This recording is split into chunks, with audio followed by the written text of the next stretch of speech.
me khiyar duk wanda ya amsa zan bashi motar mara biyu. To kokomba shine khiyar da larabci, khiyar shine kokomba.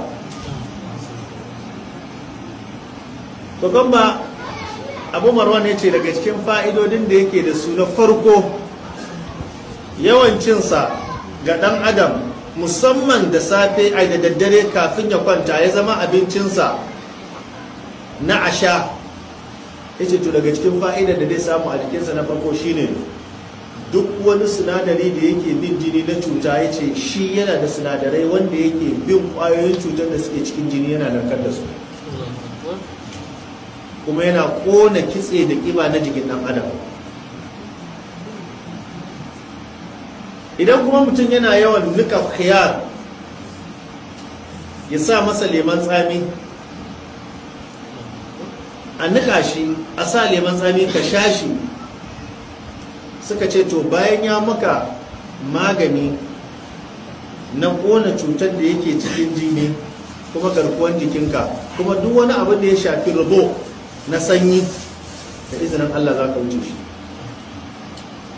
Domin shawarar da ake bayarwa shi ne in za a ci khiyar a tabbata waɗanda suke shuka shi ba sa masa bayi da ruwan kwata ko ruwan bayan gida ko ruwan kazanta. Domin duk wanda ya ci wannan khiyar ɗin ba zai rabu da cuta guda uku ba, typhoid da goita, yana abin da ke fitowa a wuyan nan. Sannan kullum in ya samu lokaci ya zauna sai hamma sai gengeni,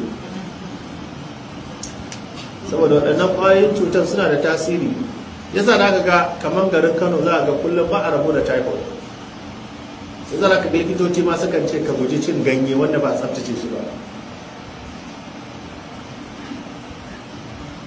Shi yasa khiyar yana da amfani a jikin mutum sosai da sosai. Wasu kuma suna ganin cewa ma duk mutumin da Allah ya bashi lafiya, idan garin Allah ya waye akalla kafin ya ci komai ana so cin khiyar guda daya, shine kokomba. Suka ce duk mutumin da yake cin sa, suka ce da izinin Allah duk wasu kananan cututtuka da suke jiki, musamman mutanen da suke da qurhatul mu'addada, ita ce alsa, aka ce in suna yawan cin ta Allah ya